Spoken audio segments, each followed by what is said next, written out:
guys. Hi guys.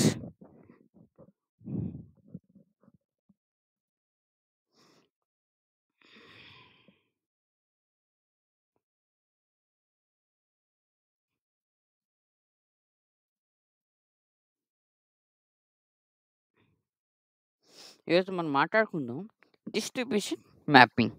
అంటే ఒక product launch అయినప్పుడు అంటే నా ప్రొడక్ట్ తీసుకోండి store by papad. Product launch అవ్వాలి. నా దగ్గర లేబుల్ కొనేసి ప్రింట్ చేపించాను. దాని తర్వాత దాని ప్యాకింగ్, మెషినింగ్ అన్నీ కొనేసా. కానీ దాని తర్వాత ఏంటి ప్రాసెస్ ఏంటి? What is the next process after that? Customer దగ్గరికెళ్ళడం. ఈ కస్టమర్స్ ఎళ్ళిన దగ్గర అంటే వాళ్ళ దగ్గరికెళ్ళే ప్రాసెస్ అనేదే డిస్ట్రిబ్యూషన్. దాంట్లో చాలా విధాలుంటాయి. దానిలో చాలా ట్విస్ట్ అండ్ ఉంటాయి. సో, ఈరోజు మనం మాట్లాడుకుందాం డిస్ట్రిబ్యూషన్ మ్యాపింగ్. సో, నేను యాస్ ఎ బ్రాండ్ సిస్టమ్‌గా అంటే మేనేజర్ గాని, లేకపోతే ఒక ఫౌండర్‌గా గాని నేను స్టార్ట్ చేస్తాను ఎప్పటి నుంచి ఒక WhatsApp and social media as a local supplier, local wholesale shop. ఎలా అంటే నేను వాట్సాప్ నుంచి మనకి వాట్సాప్ బిజినెస్ తీసుకుంటే స్టోర్ ఉందక్కడ. ఎక్కడైతే లోకల్ స్టోర్ నుంచి మనం స్టార్ట్ చేసినప్పుడు యా యాస్ ఏ ఆహ్, డిజిటల్ మార్కెటింగ్, సోషల్ మీడియాలో మనం పెట్టినప్పుడు, ఈ 2 కలిసి మనకి వాట్సాప్‌లో అనేది ఇన్‌సైట్స్ ఒస్తాయి. ఆర్డర్స్ కావు ఇన్‌సైట్స్.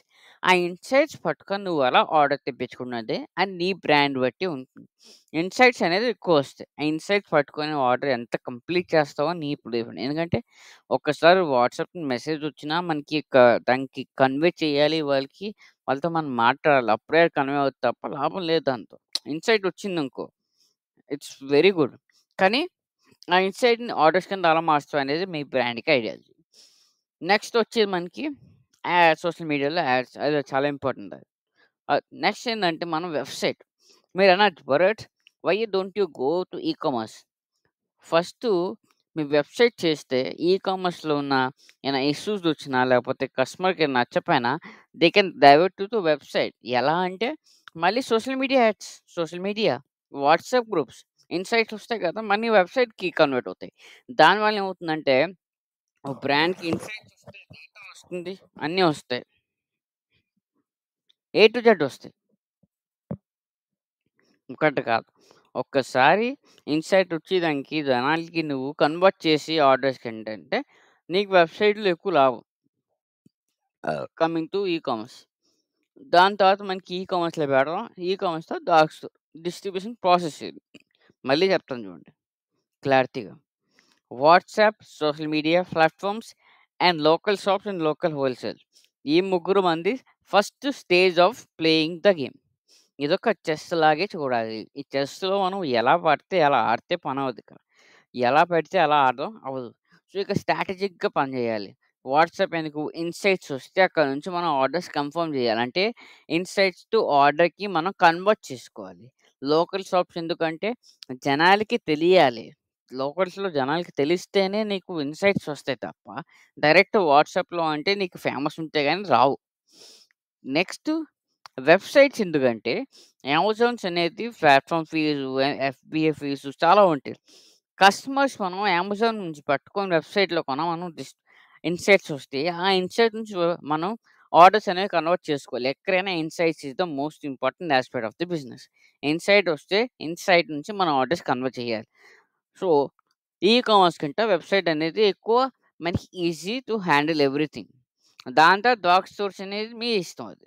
దిస్ ఈస్ పా process of a store. Okay. అంటే ఒక డిస్ట్రిబ్యూషన్ ప్రాసెస్ ఇది.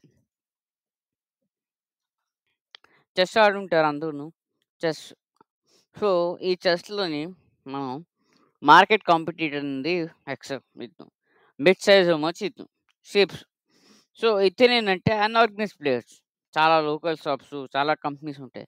మీరు లెట్స్ మీరే 2 స్టార్స్ ఏంటంటే there is always 2 type of customers.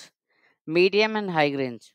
Apple phones లేకపోతే పెద్ద పెద్ద క్లోతింగ్ బ్రాండ్స్ హైయర్ ప్లేయర్స్‌కి తప్ప లోయర్ ప్లేయర్స్‌కి అఫోర్డ్ చేయలేరు కాబట్టి వాళ్ళు టార్గెట్ అంటే ఇంకా క్లియర్ ఎగ్జాంపుల్ చెప్పాలంటే టార్గెట్ ఆడియన్స్ అంటారు. రెస్టారెంటు ఒక స్టార్టింగ్ మెనూ రూ. 100 అవ్వచ్చు. ఒక స్టార్టింగ్ మెనూ 500 అవ్వచ్చు. రూ. 1000 అవ్వచ్చు. రూ. 1,00,000 అవ్వచ్చు.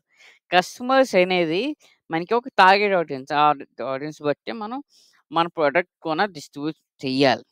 సో, ఇక్కడ హై పేయింగ్ అని మనం సింపుల్‌గా అంటే హై పేయింగ్ సాలరీస్ అయ్యుండొచ్చు. లేకపోతే హై పేయింగ్ పర్సన్స్. ఇక్కడ మీడియం పేసెస్. ఓకే. సో, ఎక్కడైనా మనకి విన్నారా? జాగ్రత్తగా వినండి. మార్కెట్ కాంపిటీటర్ ఎప్పుడైనా జనాల దగ్గర అంటే బ్రాండ్‌గా ఎస్టాబ్లిష్ అయిపోయి ఉంటాడు బాగాను. మనకి స్పేస్ ఉండదు. అలా తప్పులే ఇంకోటుంటుంది. మిడ్ సైడ్ అంటే అన్‌ఆర్గనైజ్డ్ వాడు మధ్యలో ఉంటాడు.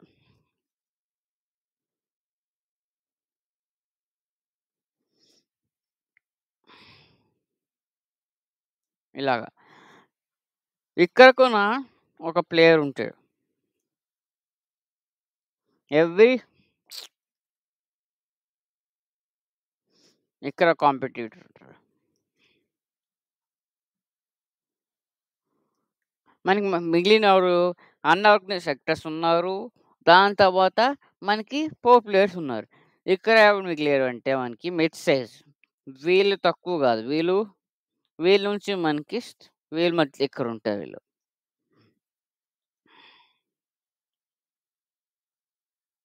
వీళ్ళిద్దరూ ప్లస్ ఈ మిడ్ సైజు అన్‌ఆర్గనైజ్డ్ సెక్టర్స్ వీళ్ళిద్దరూ కలిసి ఒక కొత్త ప్లేయర్ వచ్చినప్పుడు తాత్ముతాలు దిగొస్తారు. ఎందుకంటే ఈ క్రౌడెడ్ మార్కెట్ నుంచి ఒక్కసారి అంటే జనాల దగ్గరికెళ్ళాలంటే డిఫరెన్షియేషన్స్ ఉండాలి. అంటే చెప్తూ ఉంటారు కదా! ఆహ్, ఏదైనా ఒక డిఫరెంట్ ఉండాలి ఐడియాలజీ. లేకపోతే ఇప్పుడు ఎగ్జాంపుల్ తీసుకుంటే పేపర్ బోట్ ఆహ్, క్ర ఎలాగో ఉంది. ఒక బాటిల్ క్రష్ చేస్తే లేకపోతే మ్యాంగో క్రష్ చేస్తే తాగితే ఎలా ఉంటుందంటే he give the experience what people wants right now. Experience ఇస్తున్నాడు. What Campa cola is right now మన 90స్‌లో తాగేది ఇప్పుడొచ్చి ఒక మంచి ఫీల్ ఇస్తుంది. Feeling is all about thing. అదివ్వాలి. సో, ఈ చెస్ గేమ్‌లో ఇప్పుడొచ్చాడు కొత్త ప్లేయర్. వాడేదో కష్టపడి నానా ముత్తాలు పడి వచ్చాడు. ఇక్కడ నుంచి వాడి గేమ్ స్టార్ట్ అవుద్ది.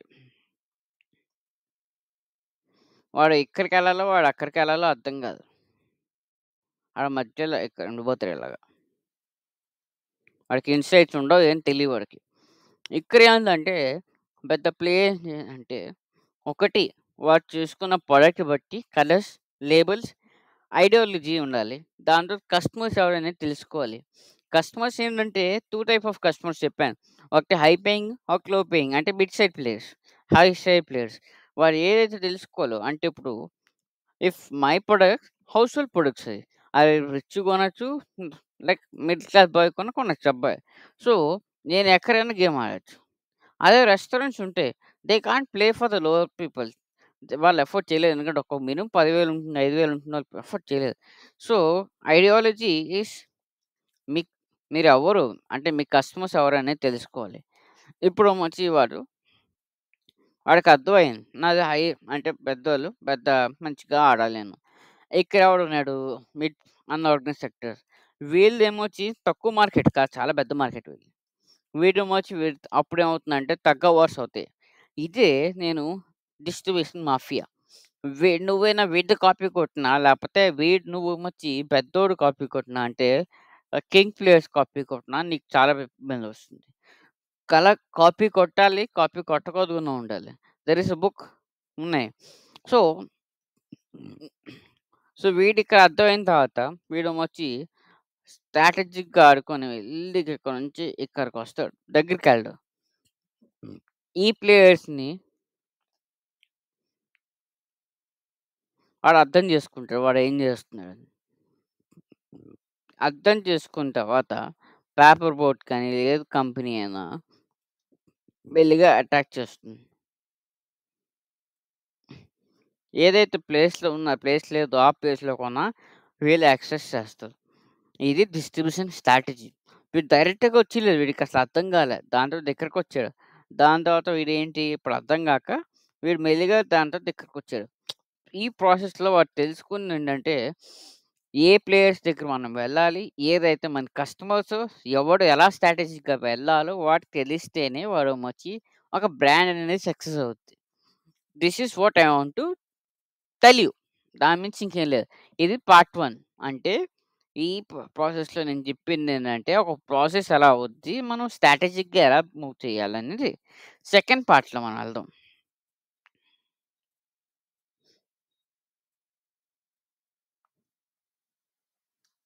Distribution mafia. మాఫియా ఎందుకన్నాను ఇప్పుడు చూడండి. మిడ్ సైజ్‌కెళ్లారంటే మిడ్ సైజ్ వాళ్ళేంటి అంటే he is the what? Unorganised sectors. వాళ్ళు ముందే చాలా ఎక్కువ 80% నుంచి వాళ్ళు ఆహ్, డిస్ట్రిబ్యూట్ చేస్తున్నారు. అంటే the amount of money they are like sales అనమాట మనం. వాళ్ళు చేస్తున్నారు. ఇప్పుడు కొత్త ప్లేయర్ వస్తే ఒప్పుకుంటారా? వాళ్ళతో ఇప్పుడు కొత్త ప్లేయర్ వచ్చినప్పుడు వాడేనా క్యాచ్ చేసి లేపోతే same products, same ideology, same system follow అయ్యాడంటే వాడికి కాలుద్ది ఎవరికైనా. ఇప్పుడు మీ ఐడియా నేను దొబ్బేసి నీ ప్రొడక్ట్ లాంచ్ చేస్తే నీకు కాలదా? ఇది సేమ్ వేస్. మాఫియా అందుకే నేను పేరు పెట్టా. మాఫియా ఊరికనే బర్త్ పెట్టలేదు. This is the game that play every company. Every company ఇది ప్లే చేస్తుంది. ఇప్పుడు నేను ఒక చిన్న పేరు తీసుకున్న 'సోర్బై'. ఇదే ఒక కంపెనీ వచ్చి కొన్నాడు. వాడి దగ్గర ఉంది. నేను పెద్దయిన తర్వాత ఇప్పుడు హోల్‌సేల్ నుంచి లోకల్ నుంచి వెబ్‌సైటు ఈ కామర్స్‌కెళ్తే if you see you can case me that he is using my name and my brand identity. నేను అప్పుడేమవుద్ది అక్కడ ఇంత బిల్డ్ చేసుకుంది. ఇక్కడ చాలా ఇబ్బందొస్తుంది. అందుకే మనం ఎప్పుడైనా పెద్ద పెద్ద బ్రాండ్స్ వాడినప్పుడు మనం చాలా క్లారిటీగా ఉండాలి. అందుకే ఈ పేరనేది నేనిచ్చా. Distribution of mafia. ఈ కంటెస్టంలోని మనం మాట్లాడుకుందాం. ఎవ్రి ప్రొడక్ట్ మనం సెల్ఫ్‌లో చూస్తాం, యాప్‌లో చూస్తాం at your door. Social media advertisement, local supplies, e-commerce, dark stores ఇవన్నీ మనం చెప్పుకున్నాం. మన ఈ సీరీస్‌లోని మనం ఇదే మాట్లాడుకుందాం. లేబుల్సు ఎలా కిల్ చేస్తాయి మార్కెట్‌ని అంటే మన లేబుల్స్, కలర్స్ ఇవన్నీ మాట్లాడుకున్నాం మనం స్టేజింగ్‌లో. 10 మినిట్స్ డెలివరీ అంటే డార్క్ స్టోర్స్ అంటున్నాం. బీ2బీ ఇదసలు చాలా పెద్ద ఇష్యూ. అంటే ఇది అర్థం చేసుకుంటేనే మనం ముందుకెళ్తాం. అసలు నువ్వు బిజినెస్ టు బిజినెస్ ప్లే చేద్దాం అనుకున్నావు, బిజినెస్ టు కస్టమర్ ప్లే చేద్దాం అనుకున్నావు నీకు అర్థం కాదు. ఫస్ట్‌లో ఇఫ్ యూ అబ్జర్వ్ ఏ కస్ అంటే ఏ టైప్ ఆఫ్ కస్టమర్స్ నీ దగ్గరికెళ్ళాలో నువ్వు వెళ్తున్నావు అనుకుంటున్నావో అక్కడ ఐడియా రావాలి. అంటే మిడ్ సైజా లేకపోతే హై సైజ్ ప్లేయర్సా? ఇక్కడేంటి కస్టమర్స్ దగ్గరికి వెళ్దాం అనుకుంటున్నాడు. బిజినెస్ టు కస్టమరా లేకపోతే బిజినెస్ టు బిజినెస్ అంటే బిజినెస్ టు బిజినెస్ అంటే నువ్వు మ్యానుఫ్యాక్చర్ చేస్తూ నువ్వేమొచ్చి హోల్‌సేల్‌కి ఇస్తున్నావు. నువ్వే మ్యానుఫ్యాక్చర్ నువ్వు డైరెక్ట్‌గా కస్టమర్‌కి ఇస్తున్నావు. You have to understand who you are. Who want to target, what is your target audience. If these two things your clarity, and after these things you make the strategic where you want to stand on, like WhatsApp, what is the following the strategy you do for the product to launch and get more customers. This is how distribution is gone. If you plan everything you will get to crack it. So colour copy ఇవన్నీ next వీడియోలో చెప్తాను. పెద్దదైపోద్ది video. So next వీడియోలో colour copy war, colours ఎలా జనాలు వాడతారు, దానివల్ల issues ఏమొస్తాయి, labels matter more than taste. నేను లాస్ట్ వీడియోలో చెప్పాను. ఒకసారి నీ టేస్ట్ నీది స్ట్రాటజికల్‌గా జనాలకి అర్థమవుతే లేబుల్ చూస్తారు తప్ప ఇంకేం చూడరు. Dairy Milk, KitKat, T shirts, branding, restaurant everythings place on the labelling only. Restaurant ఎలా అంటారా? వాళ్ళు చేసే సోషల్ మీడియా ప్లాట్‌ఫార్మ్ లేకపోతే వాళ్ళున్న బ్యానర్స్, వాళ్ళున్న advertisement systems. Label is not about label అంటే ఓన్లీ మనం అంటించిన పేపర్ కొన కాదు, లేకపోతే ఒక ప్రొడక్ట్ మీద పేస్ట్ చేసింది కాదు. Label is the ideology for the people who want to follow your passion. It is restaurant, t-shirt, business, everything follow on that only. So that's not to do like so distribution mafia ఎలా start అవుద్ది ఏంటి విషయం. So ఇవన్నీ మనం next వీడియోలో మాట్లాడుకుందాం. క్యాంపకోలా examples ఇవన్నీ ఉన్నాయి. ఈ వీడియో లాంగ్ అయిపోతుందని నేను ఇప్పుడు ముందుకు వెళ్ళట్లేదు. So this is all about the